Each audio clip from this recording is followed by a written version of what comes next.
Chairperson Khaleda জিয়ার মুক্তির দাবিতে আজও 5 জেলায় বিএনপির সমাবেশ। ফেনীতে পাল্টাপাল্টির উত্তেজনায় 144 ধারা জারি। চিকিৎসার জন্য বিদেশে যেতে কারাগারে গিয়ে আবেদন করতে হবে বলছেন আইনমন্ত্রী। ইসি গঠনে বিএনপিকে ভূমিকা রাখার আহ্বান ওবায়দুল কাদেরের।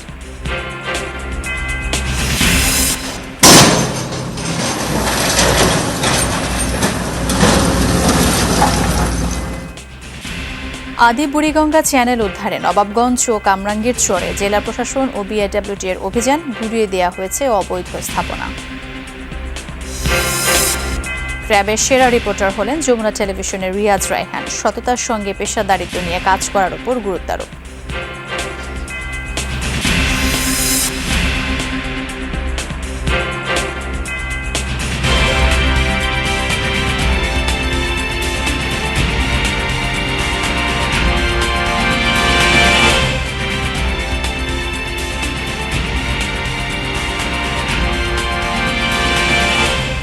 আমন্ত্রণ যমুনা নিউজে, আপনাদের সাথে আছে আমি শায়লা ইসলাম। এতক্ষণ শিরোনাম দেখছিলেন, এবার চলে যাচ্ছি পুরো খবরে। চেয়ারপারসন খালেদা জিয়ার মুক্তি ও বিদেশে চিকিৎসার দাবিতে আজও কয়েক জেলায় সমাবেশ করছে বিএনপি। সকাল 11টা থেকে 1টা পর্যন্ত সমাবেশ হয়েছে নোয়াখালীতে। সমাবেশে দলের ভাইস চেয়ারম্যান আব্দুল্লাহ আল নোমান প্রধান অতিথি হিসেবে বক্তব্য রাখেন। এছাড়া দুপুর 2টা থেকে সমাবেশের অনুমতি দেওয়া হয় ভোলায়। এজন্য পৌর এলাকায় সমবেত হয়েছেন নেতাকর্মীরা। সভায় দলের ভাইস চেয়ারম্যান হাফিজ উদ্দিন আহমেদ যোগ দিয়েছেন। সমাবেশ চলছে ঝিনাইদহ আর নরসিংদীতেও। নরসিংদীতে দলের স্থায়ী কমিটির সদস্য আমির খসরু মাহমুদ চৌধুরী ও ঝিনাইদহে ভাইস চেয়ারম্যান নিতাই রায় চৌধুরী প্রধান অতিথি হিসেবে উপস্থিত আছেন। ফেনীতে সমাবেশস্থলে 144 ধারা জারি করেছে প্রশাসন।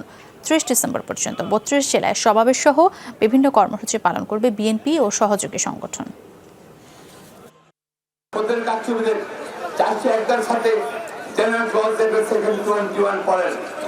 সরকার যে কোনো কর্ম সেখানে বলা আছে যে কর্তৃপক্ষ আদেশ দেবে সেই কর্তৃপক্ষ আদেশের সংশোধনের ক্ষমতা আছে, পরিবর্তনের ক্ষমতা আছে, বাতিলের ক্ষমতা আছে। মহামান্য রাষ্ট্রপতি, আপনার নাকি ক্ষমতা আছে, আপনার ক্ষমতা ব্যবহার করুন না। বাংলাদেশের মানুষ খালেদা জিয়ার মুক্তি এবং চিকিৎসার জন্য প্রাণ দিবে, তাকে কোনো আন্দোলন করবে। বিএনপির সমাবেশের খবর জানবো সহকর্মীদের কাছ থেকে। নরসিংদী ও ভোলা থেকে তারা আমাদের সাথে যোগ দিবেন। প্রথমে চলে যেতে চাই নরসিংদীতে, সেখান থেকে যোগ দিচ্ছেন আয়ুব খান সরকার। আয়ুব, সমাবেশ এখন কোন পর্যায়ে রয়েছে, নেতাকর্মীরা কি বলছেন জানাবেন। এখন আসলে সমাবেশটি এখানে শুরু হয়েছে বেলা 3টা থেকে। তো এই 3টায় কেন্দ্রীয় নেতৃবৃন্দ কিছুক্ষণ আগে আসলে এখানে রুহুল কবির রিজভী, আমির খসরু মাহমুদ চৌধুরী সহ অন্যান্য কয়েকজন কেন্দ্রীয় নেতৃবৃন্দ রয়েছেন এবং তারা আসলে এই খালেদাকে মুক্তি কামনা করছেন। পাশাপাশি তারা এখানে যেন এই ইন্ডিয়াকে চিকিৎসার জন্য তাকে বিদেশে পাঠানোর জন্য তারা বারবার সরকারের কাছে দাবি করছেন এবং যদি তাকে বিদেশে না পাঠানো হয় অন্য দেশে চিকিৎসার জন্য, তাহলে তারা আজকের এই সমাবেশে কঠিন আন্দোলনের ঘোষণা দিবেন বলে তারা জানিয়েছেন। আর পাশাপাশি হচ্ছে যে তারা আজকে প্রচুর নেতাকর্মী এখানে মিছিলে প্রোগ্রামে আসলে এই মঞ্চের সামনে দাঁড়িয়ে আছেন। আর এখানে পুলিশ আর নেতৃবৃন্দরা আসলে বারবার এই খালেদা জিয়ার মুক্তি এবং এই খালেদা জিয়াকে অবিলম্বে বিমুখ অবস্থায় রয়েছেন। এই জন্য তাকে দ্রুত বিদেশে উন্নত চিকিৎসার জন্য পাঠানোর জন্য বলছেন। অন্যথায় তারা বিভিন্ন কর্মসূচির মাধ্যমে আরো কঠিন আন্দোলন তারা করবেন বলে আমাদের জানিয়েছেন। আর এখানে যারা কেন্দ্রীয় নেতৃবৃন্দ রয়েছেন তারা কিছুক্ষণ পর বক্তব্য দিবেন বলে আয়ুব, ধন্যবাদ আপনাকে আমাদের সাথে যোগ দেওয়ার জন্য। দর্শক, সমাবেশ ভোলাতেও চলছে। এ ব্যাপারে আরও জানাতে আমাদের সাথে যোগ দিচ্ছেন সহকর্মী HM জাকির। জাকির, সমাবেশে নেতাকর্মীদের উপস্থিতি কেমন সেখানে?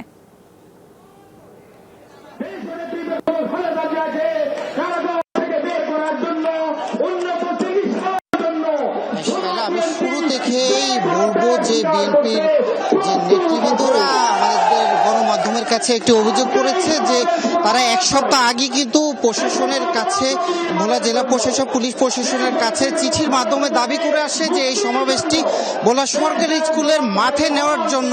সেখানেই পূর্বে কিন্তু ভোলা যে সকল সমাবেশ সেখানে অনুষ্ঠিত হতো, সঙ্গত কারণে তারাও কিন্তু এই সমাবেশটি দাবি করেছিল সেই মাঠে করার জন্য। কিন্তু প্রশাসন নানা ধরনের তালবাহানা করে আজকে সকাল নাগাদ তাদেরকে সেখানে অনুমতি না দিয়ে অনুমতি দিয়েছে এই ছোট্ট স্কুলের প্রাঙ্গণে, যেটি ভোলার পৌর এলাকার নলিনী দাস করে একটি বিদ্যালয়ের প্রাঙ্গণে। এখানে হাজার হাজার লোকের সমাগম ঘটেছে, যেখানে মানুষের সমবেত হয়েছে তিল পরিমাণ ঠাঁই নেই, যেখানে রাস্তায় কানায় কানায় ভর্তি মানুষ।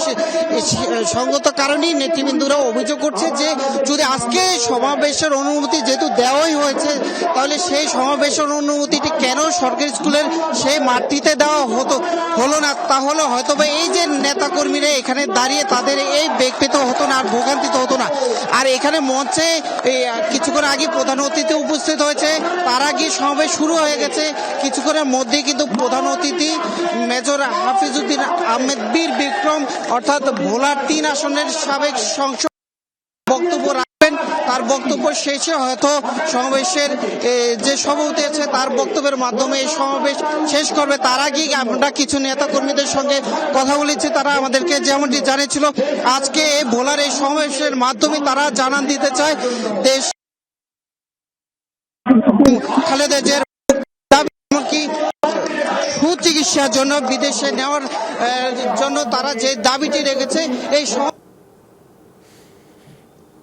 ভোলা থেকে যোগ দিয়েছিল আমাদের সাথে সহকর্মী হাফিজ HM জাকির। নিষ্পত্তি হওয়া আবেদন নতুন করে পুনর্বিবেচনার সুযোগ নেই, তবে কারাগারে ফিরে নতুন করে আবেদন করতে পারবেন বিএনপি চেয়ারপারসন খালেদা জিয়া। চিকিৎসার জন্য বিদেশে যাওয়ার আবেদন প্রসঙ্গে কথা জানিয়েছেন আইনমন্ত্রী আনিসুল হক। সকালে ডিআরইউতে এক অনুষ্ঠান শেষে তিনি কথা জানান। এই দরখাস্তটা কিন্তু নিষ্পত্তি হয়ে গেছে। আমার কথা হচ্ছে, আমি যেটা বারবার বলে আসছি, একটা নিষ্পত্তি করা দরখাস্ত কিন্তু পুনর্বিবেচনা করার ক্ষমতা আমার নাই আইনে। শর্তযুক্ত করেছেন, ছেড়ে দিয়েছেন, এটা আমি মানি না। আমাকে জেলে নিয়ে যান, আমি আবার দরখাস্ত করব, তখন উনি দরখাস্ত করতে পারেন।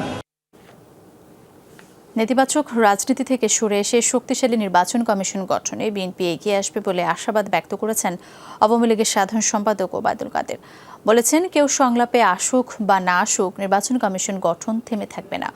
সকালে নিজ বাসভবনে ব্রিফিং করেন ওবায়দুল কাদের। রাষ্ট্রপতির সংলাপ অর্থহীন, এতে সংকটের সমাধান হবে না, বিএনপি মহাসচিবের এমন বক্তব্যের জবাব দেন ওবায়দুল কাদের। বলেন, এর আগেও নির্বাচন কমিশন গঠনে যে পদ্ধতি অনুসরণ করা হয়েছে, এবারও সেটি অনুসরণ করা হচ্ছে। সরকার খালেদা জিয়ার চিকিৎসা নিয়ে মিথ্যাচার করছে। বিএনপি নেতাদের এমন অভিযোগের জবাবে ওবায়দুল কাদের বলেন, সরকার নয়, মিথ্যাচার আর বিএনপি এখন সমার্থক শব্দ। কেউ সংলাপে আসুক আর না আসুক, নির্বাচন কমিশন গঠন থেমে থাকবে না। আমরা আশা করছি নেতিবাচক রাজনীতি থেকে সরে এসে শক্তিশালী নিরপেক্ষ নির্বাচন কমিশন গঠনে বিএনপি মহামান্য রাষ্ট্রপতির উদ্যোগে অংশ নেবে। বিএনপি গণতান্ত্রিক নিয়ম নীতি বিশ্বাস করে না বলে নির্বাচন কমিশন গঠনের সংলাপ নিয়ে বিরূপ মন্তব্য করছে। জনগণের ওপর তাদের আস্থা নেই বলে এমন মন্তব্য করছে বলে মনে করেন তথ্যমন্ত্রী ডক্টর হাসান মাহমুদ। দুপুরে এফডিসিতে চলচ্চিত্র পরিচালক সমিতির 40 বছর পূর্তি অনুষ্ঠানে যোগ দিয়ে মন্তব্য করেন তিনি। এ সময় নির্বাচন কমিশন গঠন নিয়ে সাংবাদিকদের প্রশ্নের জবাবে তথ্যমন্ত্রী বলেন, সংবিধান পরিপন্থী কোনো সিদ্ধান্ত নেওয়ার পরিবেশ দেশে সৃষ্টি হয়নি। নির্বাচন কমিশনকে প্রশ্নবিদ্ধ করে চোরা পথে ক্ষমতায় যেতে ষড়যন্ত্র করছে বিএনপি। ইসি গঠনে রাষ্ট্রপতির সাথে সংলাপে অংশ নিতে বঙ্গভবনে গেছে বাংলাদেশ ন্যাশনালিস্ট পার্টি বিএনএফ এর 7 সদস্যের প্রতিনিধি দল। বঙ্গভবনের সামনে রয়েছেন আমাদের সহকর্মী নুনবী সরকার, সরাসরি চলে যেতে চায় তার কাছে। নুনবী, সংলাপে অংশ নিতে বিএনএফ এর কারা কারা এসেছেন সে সম্পর্কে আপনার কাছে একটু বিস্তারিত জানতে চাই। এখন সংলাপ শুরু হয়েছে 4টার দিকেই। বিএনএফের যারা এসেছেন, পার্টির যে প্রেসিডেন্ট রয়েছেন আবুল কালাম আজাদ এবং সেক্রেটারি নজরুল ইসলাম, তারপরে আরও 5 জন রয়েছেন। এর মধ্যে একজন নারী সদস্য রয়েছেন, ভাইস প্রেসিডেন্ট, উনি মমতাজ বেগম। মূলত 7 জন তারা এসেছেন 3:40-এর দিকে গণভবনে প্রবেশ করেছেন। আর গণভবনে যাওয়ার পূর্বে আবুল কালাম আজাদ পার্টির প্রেসিডেন্ট তিনি যেটি বলেছেন যে আইনি বাধ্যবাধকতা নেই নির্বাচন কমিশন গঠনের, সংবিধানে আইন করার কথা বলা হলো সেটি করা হয়নি। তারা সেই বিষয়টিকে গুরুত্ব দিয়ে তারা সেখানে বলবেন। আর গ্রহণযোগ্য নির্বাচন অনুষ্ঠানের কথাও তারা বলবেন যে এখন নির্বাচন ব্যবস্থা যেরকম হয়েছে সেটির আসলে কিভাবে উন্নতি করা যায়, অবাধ গ্রহণযোগ্য করা যায়, সুষ্ঠু করা যায়, সেই বিষয়ে রাষ্ট্রপতির কোনো কিছু করার আছে কিনা সেই বিষয়ে তারা রাষ্ট্রপতিকে আহ্বান জানাবেন। আর এই প্রথম ধাপের যে সংলাপ ছিল এই বছর সেটি কিন্তু আজকে শেষ হচ্ছে। সন্ধ্যার দিকে আরেকটি দল ইসলামিক ঐক্যজোট মিসবাহুর রহমানের সেই দলটি আসবে এবং সংলাপে তারা অংশ নেবে। প্রত্যেকে আইনের কথা বলছেন। এর আগেও যে রাজনৈতিক দলগুলো এরই মধ্যে এখানে এসেছে, ওয়ার্কার্স পার্টি, জাসদ সহ অনেক রাজনৈতিক দলই এসেছে, তারা আইন করার কথা বলছে নির্বাচন কমিশন গঠনের জন্য। সেই বিষয়ে রাজনৈতিক দলগুলো মোটামুটি এক জায়গাতেই রয়েছে আইন করার বিষয়ে। এখন ক্ষমতাসীন দল কি বলে সেটি একটি দেখার বিষয়। জি, ধন্যবাদ আপনাকে। করোনা টিকার বুস্টার ডোজের কার্যক্রমের দ্বিতীয় দিনে বেড়েছে এর পরিধি। টিকা পাচ্ছেন ঢাকার বাইরে ষাটোর্ধ্ব ও করোনার সম্মুখ সারির যোদ্ধারাও। সকাল 10টা থেকে রাজধানীর একাধিক হাসপাতালে টিকা কেন্দ্র শুরু হয় এই কার্যক্রম। ভ্যাকসিন গ্রহণকারীরা জানান গতকাল SMS নিয়ে যে সমস্যা দেখা দিয়েছিল তার অনেকটা সমাধান হয়েছে। করোনা নতুন ধরন ওমিক্রন শনাক্ত হওয়ার পর এই কার্যক্রম শুরু হয় স্বস্তি প্রকাশ করছেন সবাই। স্বাস্থ্য মন্ত্রণালয় জানিয়েছে দ্বিতীয় ডোজ নেয়ার পর যাদের 6 মাস অতিবাহিত হয়েছে শুধুমাত্র তাদেরকেই SMS দেয়া হবে। আগের কেন্দ্র থেকে নেওয়া যাবে বুস্টার ডোজ।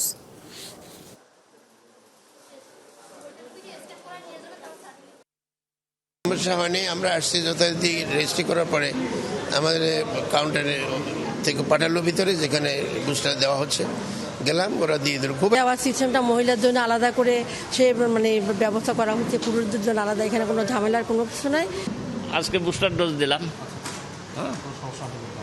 না আল্লাহর রহমতে এখন পর্যন্ত কোনো সমস্যা হয়নি আর কি। গতকালকেও আমাদের অনেকে দিয়েছে, আমরাও এখন দিচ্ছি, এর কোনো সমস্যা নেই এবং খুবই ভালো। বুস্টার ডোজের জন্য দেশে পর্যাপ্ত টিকা আছে বলে জানিয়েছেন স্বাস্থ্যমন্ত্রী জাহিদ মালিক। এছাড়া প্রতি মাসে 4 কোটি টিকা দেওয়ার পরিকল্পনা রয়েছে বলেও জানান তিনি। সকালে ঢাকা ক্লাবে UDCL এর বার্ষিক সাধারণ সভা শেষে সাংবাদিকদের একথা জানান মন্ত্রী। বলেন দেশের বুস্টার ডোজ দেওয়ার পরও 3 কোটি টিকা থেকে যাবে। বুস্টার ডোজ নিয়ে SMS জটিলতা নিরসনে সরকারের তথ্য প্রযুক্তি বিভাগ কাজ করছে। দ্রুতই এই সমস্যার সমাধান হবে বলে জানান জাহিদ মালিক। এবং আমাদের পরিকল্পনা আগামী মাস থেকে প্রত্যেক মাসে 4 কোটি ভ্যাকসিন আমাদের বুস্টার ডোজ দেওয়ার কারণে কারো কোনো ভ্যাকসিন অভাব পড়বে না। আমাদের যে নর্মাল কার্যক্রম ভ্যাকসিনের সেটা চলমান আছে। আমাদের 28 কোটি ভ্যাকসিন লাগবে বুস্টার ডোজ সহ। আমাদের 31 কোটি ভ্যাকসিন আমাদের পরিকল্পনা হাতে রয়েছে। বাক স্বাধীনতা কিংবা সংবাদ মাধ্যমের স্বাধীনতা খর্ব করার জন্য ডিজিটাল সিকিউরিটি অ্যাক্ট করা হয়নি, তবে বাংলাদেশে ডিজিটাল সিকিউরিটি অ্যাক্টের প্রয়োজন আছে। এসব কথা জানিয়ে আইনমন্ত্রী আনিসুল হক বলেছেন নির্বাচন কমিশন গঠনের রাষ্ট্রপতি সিদ্ধান্ত নেবেন। সকালে ক্রাইম রিপোর্টার্স অ্যাসোসিয়েশন ক্র্যাবের AGM এ মন্ত্রী এসব কথা বলেন। অনুষ্ঠানে 2 ক্যাটাগরিতে সেরা রিপোর্টারের পুরস্কার পেয়েছেন যমুনা টেলিভিশনের সিনিয়র রিপোর্টার রিয়াজ রায়হান। বুধবার সকালে রাজধানীর সেগুনবাগিচাতে বাংলাদেশ ক্রাইম রিপোর্টার্স অ্যাসোসিয়েশন ক্র্যাবের বার্ষিক সাধারণ সভা অনুষ্ঠিত হয়। যারা প্রার্থী হন, এই আয়োজনে আইনমন্ত্রী আনিসুল হক বলেন বাংলাদেশে ডিজিটাল সিকিউরিটি অ্যাক্টের প্রয়োজন আছে। দাবি করেন এই আইনের অপব্যবহার বন্ধে পদক্ষেপ নেওয়া হয়েছে। এই আইনের যে কাজ সেটা এই আইন করবে। এই আইন কখনোই বাক স্বাধীনতা বা সংবাদপত্র বা সংবাদ মাধ্যমের স্বাধীনতা খর্ব করার জন্য করা হয় নাই। অপরাধ নিয়ন্ত্রণে ক্র্যাব ও র্যাব মিলেমিশে কাজ করছে বলে জানান বিশেষ এই বাহিনীটির ডিজি চৌধুরী আব্দুল্লাল মামুন। একটি উন্নত সমৃদ্ধ বাংলাদেশ বিনির্মাণে সাংবাদিক বন্ধুগণ যেভাবে ভূমিকা রেখে আসছেন, আগামীতেও ইতিবাচক ভূমিকা রেখে এই বাংলাদেশকে আমরা একটা উন্নত সমৃদ্ধ বাংলাদেশ দেখতে চাই। দৈনিক যুগান্তরের সম্পাদক সাইফুল আলম ক্রাইম রিপোর্টারদের সততা ও নিষ্ঠার মাধ্যমে পেশাদারিত্ব বজায় রাখার আহ্বান জানান। এটি ভুললে চলবে না যে আমাদের শেষ বিচার হবে আমাদের পাঠকের আস্থা, পাঠকের বিশ্বাস, সেটি আমাদের শেষ দিন পর্যন্ত বজায় রাখতে হবে এবং আমাদের সততা, নিষ্ঠা এবং পেশাদারিত্ব দিয়ে আমাদের এই পেশার সম্মানকে একটা মর্যাদাকর জায়গায় প্রতিষ্ঠিত করতে হবে। অনুষ্ঠানে ক্র্যাবের বেস্ট রিপোর্টিং অ্যাওয়ার্ড পান যমুনা টিভির সিনিয়র রিপোর্টার রিয়াজ রায়হান সহ 6 সাংবাদিক। ঠিক এই ঘর থেকে ডেকে নিয়ে তার পাশের 5 হাত দূরত্বের যে ঘরটি রয়েছে সেখানে তাকে হত্যা করা হয় গুলি করে। অপরাধ ও মাদক চোরাচালান নিয়ে অনুসন্ধানী প্রতিবেদনের জন্য রিয়াজ রায়হান এবছর এই স্বীকৃতি পেলেন। রাবি সিদ্দিকী, যমুনা নিউজ, ঢাকা। রাজধানীর লালবাগের শহীদনগর বৌবাজার এলাকায় বুড়িগঙ্গা নদীর আদি চ্যানেল উদ্ধারে চতুর্থ দিনের মতো অবৈধ স্থাপনা উচ্ছেদে অভিযান চালিয়েছে বিআইডব্লিউটিএ ও জেলা প্রশাসন। সকালে বিআইডব্লিউটিএ নির্বাহী ম্যাজিস্ট্রেট মোহাম্মদ ওবায়দুল্লাহ নেতৃত্বে অভিযান শুরু হয়। বুড়িগঙ্গা নদীর আদি চ্যানেলের ওপর অবৈধভাবে গড়ে তোলা বেশ কিছু স্থাপনা উচ্ছেদ করা হয়। বিআইডব্লিউটিএর ঢাকা বন্দরের উপপরিচালক জানান, উচ্চ আদালতের নির্দেশে বহুতল ভবন সহ ৭৪টি অবৈধ স্থাপনা উচ্ছেদে অভিযান পরিচালনা করা হচ্ছে। এর আগে গত 3 দিনে প্রায় 50টি বহুতল ভবন সহ অর্ধশতাধিক অবৈধ স্থাপনা উচ্ছেদ করা হয়। বুড়িগঙ্গা নদীর আদি চ্যানেলে উদ্ধারে আরও 2 দিন এই অভিযান অব্যাহত থাকবে বলে জানানো হয়। তবে নকশা অনুসারে বৈধ স্থাপনাকে অবৈধ হিসেবে ভেঙে ফেলা, নোটিশ ও পর্যাপ্ত সময় না দেওয়ার অভিযোগও করেন অনেক ভবন মালিক। ফার্স্ট অফ অল আমাদেরকে কোনো নোটিশ দেওয়া হয়নি। তারা যদিও বলতেছে যে তারা মাইকিং করে যাচ্ছে, কিন্তু ইন্ডিভিজুয়ালি কাউকে কোনো নোটিশ পাঠানো হয়নি, যেটা খুব আপসেটিং বিষয়টা। কিছুক্ষণ আগে যে একটা মার্কিং করে বললো আপনার 3 ঘন্টা সময় দেন, এর কথা হলো এখানে অনেক গরিব টরিব মানুষ থাকে। ঝালকাঠিতে লঞ্চে আগুনের ঘটনায় আরও 2 জনের মরদেহ উদ্ধার করা হয়েছে, আর এ নিয়ে মৃতের সংখ্যা দাঁড়িয়েছে 43 জনে। সকালে বিষখালী সুগন্ধা গাবখান নদীর মোহনায় এক নারী ও এক ব্যক্তির মরদেহ উদ্ধার করা হয়। তবে নিহতদের এখনও পরিচয় পাওয়া যায়নি। উদ্ধার অভিযান অব্যাহত রেখেছে ডুবুরি দল। নিখোঁজদের খোঁজে নদীর পাড়ে ভিড় করছেন স্বজনরা।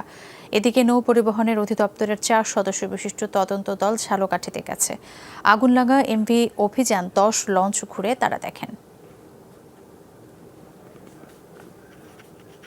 ফার্স্ট অফ অল আমাদেরকে কোনো নোটিশ দেওয়া হয়নি। তারা যদিও বলতেছে যে তারা মাইকিং করে যাচ্ছে।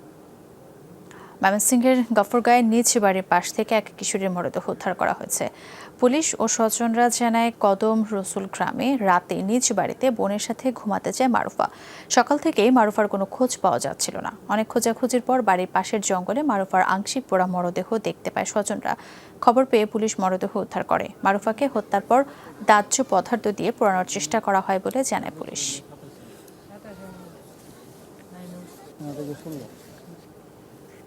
কক্সবাজার উখিয়ায় রোহিঙ্গা বিরোধী মানববন্ধন করেছে বাংলাদেশিদের অধিকার বাস্তবায়ন কমিটি। সকালে বালুখালীর পানবাজার এলাকায় ঘণ্টাব্যাপী চলে কর্মসূচি। এতে বক্তারা রোহিঙ্গাদের দ্রুত প্রত্যাবাসন সহ 10 দফা দাবি তুলে ধরেন। সাথে স্থানীয়দের বিভিন্ন দাবির কথাও জানান তারা। নতুন বছর থেকে দাবি বাস্তবায়ন না হলে কঠোর কর্মসূচি হুঁশিয়ারি দেন বক্তারা। বাংলাদেশিদের অধিকার বাস্তবায়ন কমিটির আহ্বায়ক ইঞ্জিনিয়ার রুবিউল হোসেনের নেতৃত্বে আয়োজিত মানববন্ধনে স্থানীয় জনপ্রতিনিধি সহ বিভিন্ন শ্রেণী পেশার মানুষ উপস্থিত ছিলেন। দর্শক, এই ছিল যমুনা নিউজ।